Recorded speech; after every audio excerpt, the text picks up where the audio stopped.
Autopsy protocols, इसको हम postmortem reports भी कहते हैं। ये साइन डॉक्यूमेंट्स होते हैं। जब हम ऑटोप्सी परफॉर्म कर रहे होते हैं ना, तो जितनी भी फाइंडिंग्स होती हैं वो हम रिटन फॉर्म में रिकॉर्ड कर लेते हैं। ये जो फाइंडिंग्स और ऑब्जर्वेशन है ये सर्व करती हैं एज अ प्रूफ। इसके 7 स्टेप्स होते हैं। फर्स्ट स्टेप क्या है? Preliminary document required for autopsy, यानी ऑटोप्सी से पहले आपको कुछ डॉक्यूमेंट्स जो हैं वो चाहिए होते हैं। आपको परमिशन चाहिए होती है, आपको अथॉरिटी चाहिए होती है। वो आपको कौन देता है? वो आपको गवर्नमेंट ऑफ पंजाब देता है। जो सेकंड अथॉरिटी है वो आपको इन्वेस्टिगेटर पुलिस ऑफिसर देता है। अनऑथराइज्ड डॉक्टर जो है ये परफॉर्म नहीं कर सकते हैं। अब देखो, ये हर कोई बंदा तो नहीं कर सकता। नीटनेस चाहिए होती है, प्रिसीजन चाहिए होती है। ये हाईली लीगल और रिस्पॉन्सिबल जॉब है। अब लाश की रजिस्ट्रेशन करोगे, ठीक है। आप जनरल रजिस्टर भी करोगे, ऑटोप्सी रजिस्टर भी करोगे। जनरल रजिस्टर में आप बायोडाटा लिखोगे, कब वो लाश जो है वो आपको रिसीव हुई तब का डेट और टाइम लिखोगे। अब देखो, कोई पेशेंट भी हॉस्पिटल में आता है तब का आप डेट और टाइम लिखते हो, और जब वो जाता है तब का भी डेट और टाइम लिखते हो। ऐसे ही आप यहाँ लिखोगे कि कब आप उसको रिटर्न करोगे पुलिस को, तब का भी डेट और टाइम लिखोगे। जो कांस्टेबल है उसका नाम, नंबर और पुलिस स्टेशन लिखोगे। ऑटोप्सी रजिस्टर में आप बायोडाटा लिखोगे, जो ईयरली ऑटोप्सी नंबर आप एलोकेट कर रहे हो वो लिखोगे, और ऑटोप्सी की डेट और टाइम लिखोगे। जब आप ऑटोप्सी परफॉर्म करते हो तब आप स्पेसिमेन कलेक्ट करते हो, तब स्पेसिमेन के नाम और नंबर लिखोगे। उसके बाद उनको डिस्पैच करते हो तो डेट और टाइम लिखोगे, कब आपने उनको डिस्पैच किया और कौन सी लेबॉर्ट्री भेजा उसका भी नाम लिखोगे। उसके बाद आपने जो कंक्लूड किया कि इसकी कॉज ऑफ डेथ ये हो सकती है, फिर आपने वो बताना है। अब आपको गवर्नमेंट ऑफ पंजाब ने इजाज़त दे दी, आपने रजिस्ट्रेशन कर ली। अब आप बायोडाटा में क्या लिखोगे? अब उसका नाम, एज, सेक्स, कास्ट, फादर और हस्बैंड नेम लिखोगे और रेजिडेंस लिखोगे, ठीक है। उसके बाद आपने उसकी पर्सनल आइडेंटिफिकेशन लिखनी है। या तो उसको कांस्टेबल लेके आया होगा तो कांस्टेबल का नाम और उसकी बेल्ट नंबर लिखोगे, पुलिस स्टेशन और डिस्ट्रिक्ट लिखोगे। और जो दूसरा होता है जो उसकी बॉडी को आइडेंटिफाई करता है, वो तो उसके रिलेटिव्स भी हो सकते हैं, ठीक है। अगर रिलेटिव्स हैं तो उनके 2 नाम लिखोगे, उनका CNIC नंबर और उनका रिलेशन लिखोगे, ठीक है। और अगर कोई अननोन डेड बॉडी है ना, तो आप रोल्ड और प्लेन मेथड से उसका फिंगरप्रिंट ले लोगे। अब जो लाश आई है वो आप मॉर्चरी फ्रीज़र से लेके आते हो, उसको ऑटोप्सी टेबल पे आपने ट्रांसफ़र करना होता है। आप क्या करते हो? पहले उसके लेग और उसकी आर्म को ट्रांसफ़र करते हो, फिर जो बाकी बॉडी होती है उसको रोल करके ऑटोप्सी टेबल पे ट्रांसफ़र कर लेते हो। अब सबसे पहले आप एक्सटर्नल एग्ज़ामिनेशन करोगे उसका। एक्सटर्नल एग्ज़ामिनेशन में आप थोड़ा फिज़िकल एग्ज़ामिनेशन करोगे, ठीक है। आपने क्लोथ से जो एविडेंस है उनको कलेक्ट करना है। उसके बाद आपने फ़िज़िकल एग्ज़ामिनेशन में उसकी सारी बॉडी सर्फेसेस को एग्ज़ामिन करोगे, और कोई भी एविडेंस होगा वो आप कलेक्ट करोगे, ठीक है। आपने क्लॉथ्स को एग्ज़ामिन किया, आपने एग्ज़ामिन किया उसकी सारी बॉडी सर्फेसेस को। उसके बाद जो इंजरीज़ होती हैं उनकी डिस्क्रिप्शन लिखोगे, ठीक है। अब आप ये पिक्चर देखो, इसमें आपको नज़र आ रहा है उस बंदे को कट लगा हुआ है और उसके कपड़े उसके साथ चिपके हुए हैं। अगर मैं उसको कपड़े को उतारने की कोशिश करूँगी तो उसके ज़ख़म एक्सटेंड हो सकते हैं, ठीक है। तो मैं क्या करूँगी, उसके कपड़ों को कट करूँगी और ऑटोप्सी प्रोटोकॉल में ये मेंशन भी करूँगी कि मैंने उसके कपड़ों को क्यों कट किया, ठीक है। और अब उसके जो क्लॉथ्स हैं उनको आप थोड़ा एग्ज़ामिन करोगे। अब देखो ये क्लीन है या डर्टी है। अब आपको उसके कपड़े क्लीन नज़र आ रहे हैं, यानी इसको कहीं और मारा गया और उसके बाद यहाँ के फेंक दिया गया है, ठीक है। अब ये देखो कहीं से फटे तो नहीं हुए हैं। अब ये इसके बाजू की साइड से फटे हुए हैं, तो आप उसको इंसर्कल करोगे और परमानेंट मार्कर से साइन कर दोगे। अब इसमें कट भी लगा हुआ है तो आपने कट्स को इंसर्कल करना है और परमानेंट मार्कर से साइन करना है, ठीक है। तो यही यहाँ लिखा हुआ है कि अगर कोई कट होगा, बुलेट होल होगा, तो आप उनको इंसर्कल करोगे और परमानेंट मार्कर से साइन करोगे। और टॉट्स में देखो आपको ब्लड का स्टेन नज़र आ रहा है, ठीक है। तो ब्लड के स्टेन को आप प्रिजर्व कर लोगे। ब्लड का स्टेन भी हो सकता है, सीमेन या वॉमिट का, ये 3 तरह के स्टेन बेसिकली होते हैं। अब आप क्लॉथ्स को देखोगे कि वो वेट है या जो है ड्राई है। अगर ये वेट है तो आप हैंगर में हैंग करके इनको एयर ड्राई करोगे, ठीक है। हो सकता है कि कातिल के साथ हाथापाई में जो कातिल के बाल हैं वो उसके कपड़ों पे आ गए हों, तो कोई भी ऐसा फॉरेन मटेरियल आप देखोगे कि क्या उसके क्लॉथ्स पे है, उसको आप फिर सेपरेट कंटेनर में जो है वो कलेक्ट कर लोगे। ब्रोकन ग्लास पीसेस भी हो सकते हैं, हेयर या कुछ भी हो सकता है, ठीक है। अब आपने उसकी थोड़ा फिजिकल एग्जामिनेशन करनी है। पहले आप उसको नेकेड आई से इंस्पेक्ट करोगे, फिर आप मैग्नीफाइंग ग्लासेस को इंस्पेक्ट करोगे। आप इंस्पेक्ट करोगे बॉडी को, ये इंफॉर्मेशन देगी अबाउट जनरल हेल्थ। जब आप इंस्पेक्ट करते हो सबसे पहले स्किन कलर देखते हो। जैसे अगर स्किन कलर चेंज है, चेरी रेड है, तो आपको पता चलता है कि इसको कार्बन मोनोऑक्साइड पॉइजनिंग हुई थी। आप पोस्टमार्टम फिनोमिना देखते हो, इससे आप एस्टिमेट कर सकते हो कि इसको मरे हुए कितना टाइम हो गया है, ठीक है। आप प्रेजेंस ऑफ इंजरीज देखते हो, इनकी डिटेल्स को आप प्रॉपर नोट करते हो, ठीक है। आप लोकेट करोगे हाइपोस्टेसिस को, क्या वो बैक पे या कोई और जगह पे, उसको स्पॉट करने के लिए आप उसके अपर और लोअर लिम्ब को एक साथ अपवर्ड उठाते हो और उसके बाद साइड टू साइड जो है वो आप एग्जामिन करते हो क्या वहाँ हाइपोस्टेसिस है।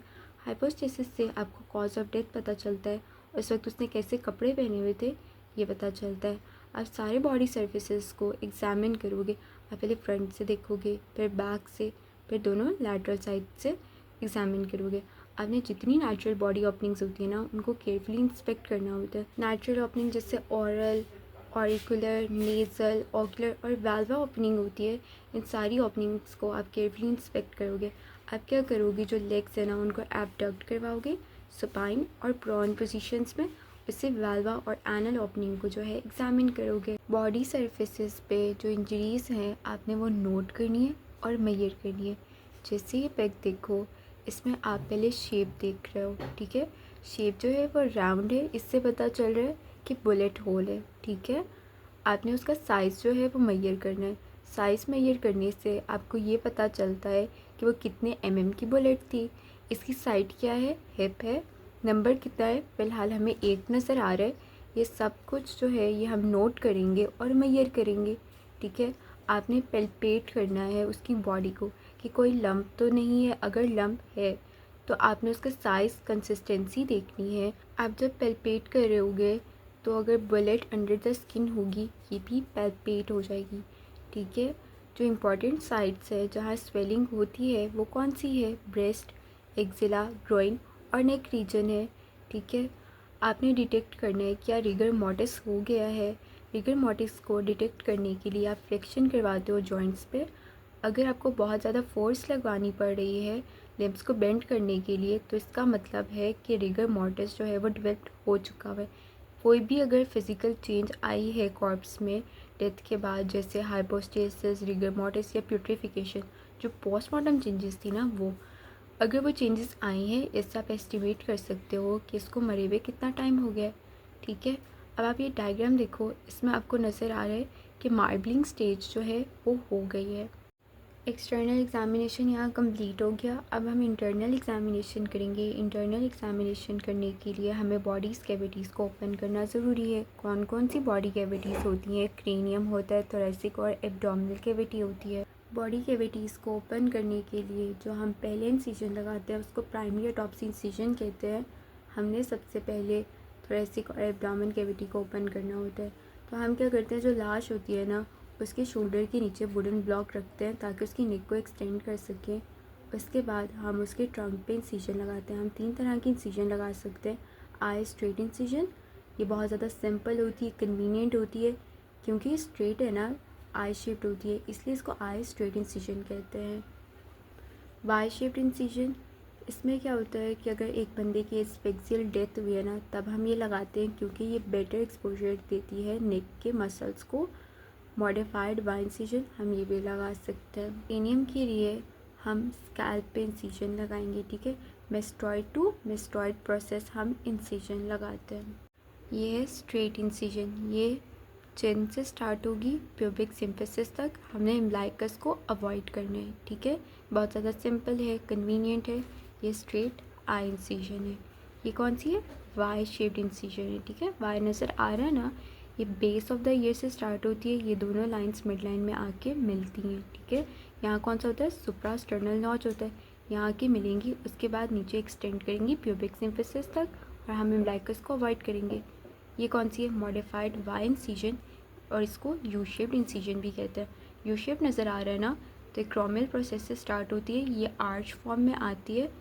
मेल्स में जो इंसिजन है ना वो आपने इंफ्रास्टर्नल नॉच और निपल्स के ऊपर लगाओगे, और फीमेल्स में इंफ्रास्टर्नल नॉच के नीचे और ब्रेस्ट के नीचे लगाओगे, और ये कंटिन्यू होगी एज अ स्ट्रेट इंसिजन।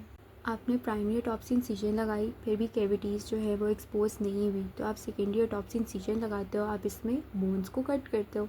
देखो जो क्रेनियल कैविटी थी, आप इस स्कैल्प पे कट लगाया, अगर उसके नीचे क्या थी, स्कल बोन थी, तो आप स्कल बोन को कट करोगे तो ही क्रेनियल कैविटी जो है वो ओपन होगी ना, तो आप स्कल बोन को सॉ करोगे यानी कट करोगे।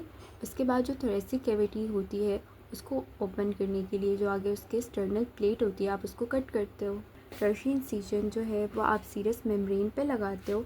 अब देखो क्रेनियम में कौन सी होती है, मेनिंजेस होते हैं, और थोरेसिक में प्लूरा होते हैं जिन्होंने लंग्स और हार्ट को सराउंड किया होता है, और एब्डोमेन में पेरिटोनियम होती है। आप इन सब पे जो इंसिजन लगाते हो उसको टर्शियरी इंसिजन कहते हैं। कॉर्टनरी इंसिजन आप विजरास पे लगाते हो ताकि विजरास को ओपन कर सको और उन्हें एग्जामिन कर सको। जैसे आपने हार्ट के चैम्बर्स को एग्जामिन करना है ना, तो आप कॉर्टनरी इंसिजन लगाओगे ताकि आप उसको एग्जामिन कर सको। जो लंग्स, लीवर, कोई भी ऑर्गन्स होते हैं उनकी इनर साइड को एग्जामिन करने के लिए आप कॉर्टनरी इंसिजन लगाते हो। अब लास्ट 2 पॉइंट्स रह गए हैं। कंक्लूजन, इसको फॉर्मुलेशन ऑफ ओपिनियन भी कहते हैं, ठीक है। अब आपने कंक्लूड करना है कि आपने सारी ऑटोप्सी परफॉर्म कर ली है, तो उसकी कॉज ऑफ डेथ क्या है, ठीक है, वो आप लिखते हो। डॉक्यूमेंटेशन से समझ आ रहा है कि डॉक्यूमेंट फॉर्म में जो चीज़ें हैं वो आप रिकॉर्ड करते हो।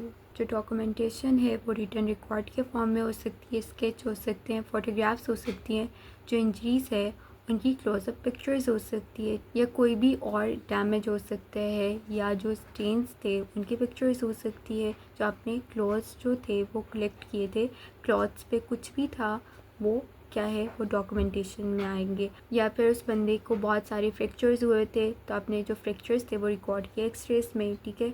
अगर कोई विक्टिम काफ़ी टाइम से हॉस्पिटल में एडमिट है तो उसका ट्रीटमेंट आप लिखोगे, उसका ड्यूरेशन ऑफ स्टे लिखोगे कि वो कब से लेके कब तक जो था वो हॉस्पिटल में एडमिट रहा, उसकी डेट ऑफ एडमिशन और डिस्चार्ज लिखोगे। ये सब किस में आता है, ये डॉक्यूमेंटेशन में आता है। 2 तरह के प्रोटोकॉल्स होते हैं, numerical systemic protocol, narrative open protocol. जो न्यूमेरिकल सिस्टमिक प्रोटोकॉल है इसमें जो डिफरेंट सिस्टम्स होते हैं आपने वो लिखे होते हैं, और इसके आगे जो है वो जगह खाली होती है जिसमें आप डिस्क्रिप्शन जो है वो लिखते हो। ये बहुत ज़्यादा कन्वीनियंट होता है, रूटीन में यही यूज़ होता है। जो अनकॉम्प्लिकेटेड ऑटोप्सी केसेस होते हैं ना उसमें आप ये यूज़ करते हो। पाकिस्तान में ज़्यादातर यही यूज़ होता है। इसका एडवांटेज क्या है कि जो फाइंडिंग्स होती है ना वो ऑर्डर्ड मैनर में लिखी हुई है। डिसएडवांटेज बस यही है कि बहुत ज़्यादा लेंथी होता है, पढ़ने में थोड़ा मुश्किल होता है, और काफ़ी ज़्यादा पेजेस जो है वो कंज्यूम कर लेता है। जो नरेटिव ओपन प्रोटोकॉल है, जो इसमें फिट नहीं आती ना फाइंडिंग्स, वो हम इसमें लिखते हैं। नरेटिव यानी आप ऐसे फॉर्म में इस फाइंडिंग्स को लिखोगे, ये एक स्टोरी टेलिंग के फॉर्म में होता है, ठीक है। अब जो सिस्टमिक अप्रोच में फ़िट नहीं हुआ वो आपने यहाँ लिख लिया, जिससे एग्जामिनेशन कर रहे हो स्केलेटनाइज्ड बॉडी की। जो सडन एक्सीडेंटल डेथ होती है ना, जैसे रोड एक्सीडेंट हो गया किसी का या बिल्डिंग कोलैप्स हो गई, तो सिर्फ आप एक्सटर्नल एग्जामिनेशन करते हो, पोस्टमार्टम एग्जामिनेशन नहीं करते हो, ठीक है। और अगर किसी बंदे को इलेक्ट्रिकल शॉक की वजह से डेथ हुई है ना, तब आप ऑटोप्सी जो है वो परफॉर्म करोगे। ये ना ऑटोप्सी रिपोर्ट है, ठीक है। अब आप देख सकते हो इसमें सारी जो है जनरल रजिस्ट्रेशन है, फिर उसकी एक्सटर्नल एग्जामिनेशन की गई है। एक्सटर्नल एग्जामिनेशन में हमने एग्जामिन किया उसके क्लॉथ्स को, उसकी बॉडी सर्फेसिस को, उसके बाद जो इंजरीज थी हमने उसकी डिस्क्रिप्शन लिखी है।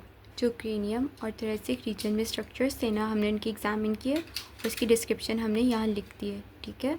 तो आप देख सकते हो ना ये कौन सा वाला है, ये न्यूमेरिकल सिस्टमिक प्रोटोकॉल है। एब्डोमेन रीजन में जो भी कंटेंट्स होते हैं वो आपने यहाँ लिखे, उनकी डिस्क्रिप्शन पे लिखोगे। अपर और लोअर लिम्ब में अगर कोई इंजरी है, डिजीज़ या डिफॉर्मिटी हुई है, फ्रैक्चर, डिसलोकेशन, वो आप यहाँ मेंशन करोगे। आपने जो स्पेसिमेन कलेक्ट किए थे, आपका रिज़ल्ट क्या आया वो आप लिखोगे। आप अपना ओपिनियन बताओगे कि आपको क्या लगता है कि इसके मरने की वजह क्या थी। अब देखो यहाँ जो ऑर्गन्स थे वो हम लोगों ने लिखे हुए थे, और उसके बाद हमने उनकी डिस्क्रिप्शन लिखी थी, क्या क्या उसकी फाइंडिंग्स थी। यानी ये सिस्टमिक न्यूमेरिकल प्रोटोकॉल था। जो इसमें फ़िट नहीं आएगा वो हम किस में लिखेंगे, वो हम लिखेंगे नरेटिव ओपन प्रोटोकॉल में, जिसमें हम ऐसे फॉर्म में लिखते हैं। इसमें कहीं भी ऐसे फॉर्म में नहीं था ना।